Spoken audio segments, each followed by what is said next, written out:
Heads up, campers. It's CreekWater Cody, broadcasting from the bunker deep below C.W.C headquarters. Y'all been following, caught my last video. You know, I just recently moved into a new place and moving in, setting up shop. Been coming across a lot of my preps and my kits. My last one was kind of a prepper video. This one kind of goes along with it. I came across my master medical kit. I was getting it, just going through it. It's been in storage. But now it's at the house. I'm organizing, setting up shop here. So I just wanted to take the opportunity to go through it with y'all. First thing you're going to see stacked on top is a few books, knowledge. You can have all the equipment and all the gear in the world without the knowledge to use it. It's useless. Number one recommendation for me is an old school hit called Medicine for Mountaineering. It's by a group called the Mountaineers. This thing's been around forever and a day. It's a trusted manual for just about any and every kind of emergency you can come up with. Not just traumas and injuries, but also sicknesses, illnesses, and stuff. Medicine for Mountaineering. Y'all check it out. It's also come with a first aid kit that's inside the master kit. It's kind of a shrunk down version. This is also by the Mountaineers Wilderness and Travel Medicine. Just pocket size. I actually keep one of these in my bug out bag. If you guys have seen the B.O.B. dump videos, you'll have seen this little medical manual before. I also carry whole military field manuals. You go to your local Army surplus store here in Richmond. It's Whole Street Outlet. Shout out to those guys. Whole Street Outlet on Jeff Davis Highway, not on Whole Street. But anyhow, military manuals. This is first aid for soldiers from June of '76. Department of the Military.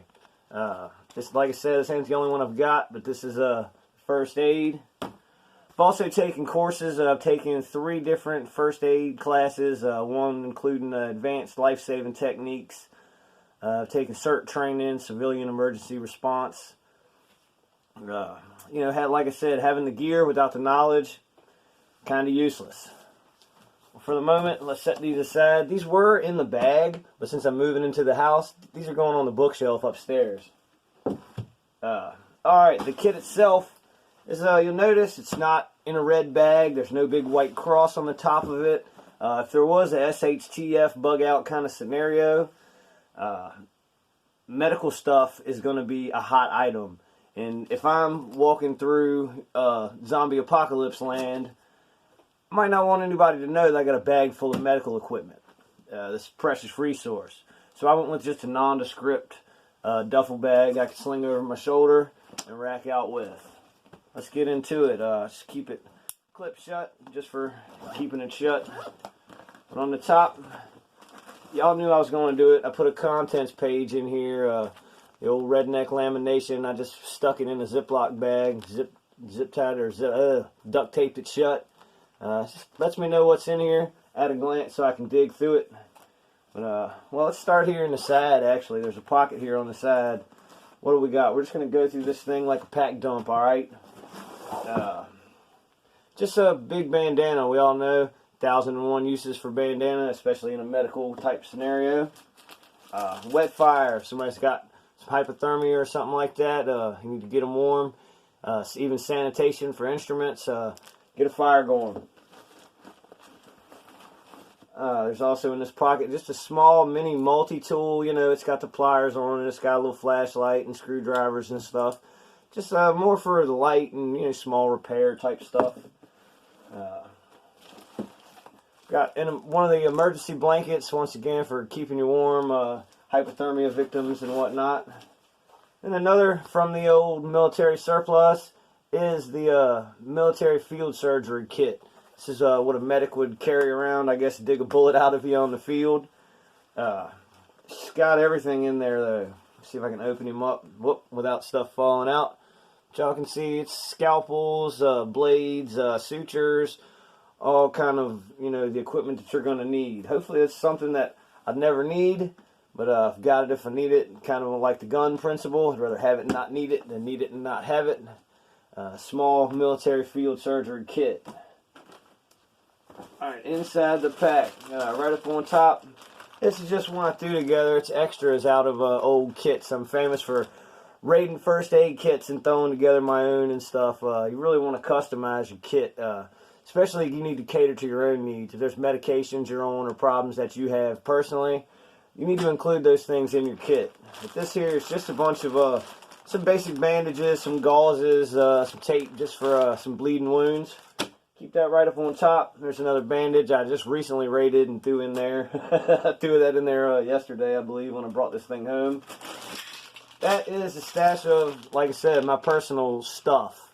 Any, prescriptions that you might need or whatever. You're going to want to take care of, make sure you've got what's to take care of yourself, your personal needs.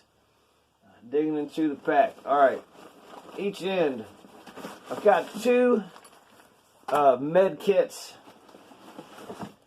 That shout out to JT, one of the CreekWater cooks. He helped hook me up with some medical supplies a couple of years ago. These two kits were among that stuff. These are made by Adventure Medical Kits. Check out the specs. Contents are on the back. Not going to take every little thing out of here, but I mean, these things are set up. There's burn care, there's wound care, there's blister, severe bleeding, sprain, strain. There's some different medications, some ibuprofens, sting and bite, burn creams, stuff like that. All kinds of instruments, you got shears and splints and the whole 9 yards. This one is the Sportsman. It's just a bit larger, same company, same manufacturer, kind of the same deal, just a little expanded. Let's break it out. Just having these kits, quick, accessible.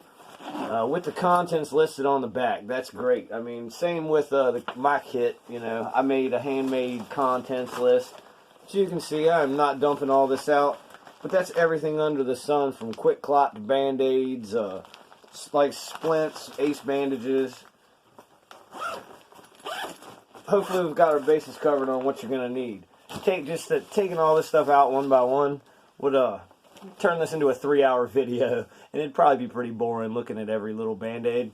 Let's keep it moving. A body fluid disposal kit. This thing, if somebody is severe bleeding, might be somebody that you don't know. You come across someone that's injured. You don't want to be getting, their blood, your blood mixed together, obviously. This is really going to help with that. As far as keeping a barrier between you and the patient, and also for the cleanup afterwards. I'm just grabbing stuff now. One that gets overlooked a lot is dental problems out there. Just a small dental medic pack.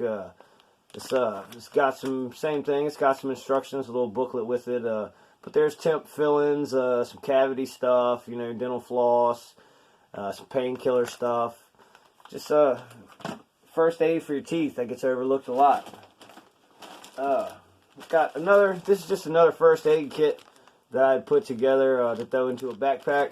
Just the basics. It's got your tape, it's got your burn creams and your sting creams, and bandages, gauzes, stuff like that. Just another basic first aid kit I had on a little trip that I took a while back.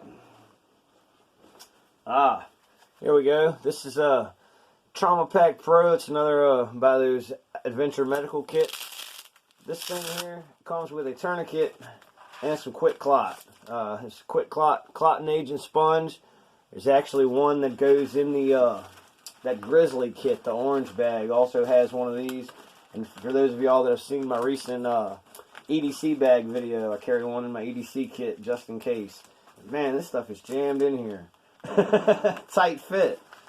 But I'm going to get it out now just to prove the point. But there's some antiseptics and some rubber gloves in here. And then it's called a SWAT-T wrap tourniquet. Just enough to, cut off blood flow from a gaping, gushing wound. Down inside, we're starting to get to the bottom. Keep some isopropyl alcohol in there. It's just good all-purpose. Some electric tape for the bandages and repairs and whatnot. Thing of hand sanitizer. And like I said, coming in contact with bodily fluids and whatnot. Keep some Bactine in there. That's pretty common around camp. Comes in handy. A small bottle of water. And just down in the bottom, it's just an ankle brace. I, twisted my ankle years ago. Got the brace, just threw it in the kit and kept it. Trash bag for disposal, disposing of trash, obviously. Or for waterproofing, in survival situation, there's a bunch of use for a trash bag. And I threw some paracord in there. This is probably about 25, 30 feet of cord, I believe. If you need to make a sling or, what do you call it, a thing to carry people on. Of course, I can't think of it. I'm recording. If you need to make something or bandage something, make a sling for your arm, something like that. Just a few feet of paracord. That seems to be everything that's in the Master Medical Kit. So we've got everything from a bee sting to a gunshot wound pretty much covered. At least as far as the equipment.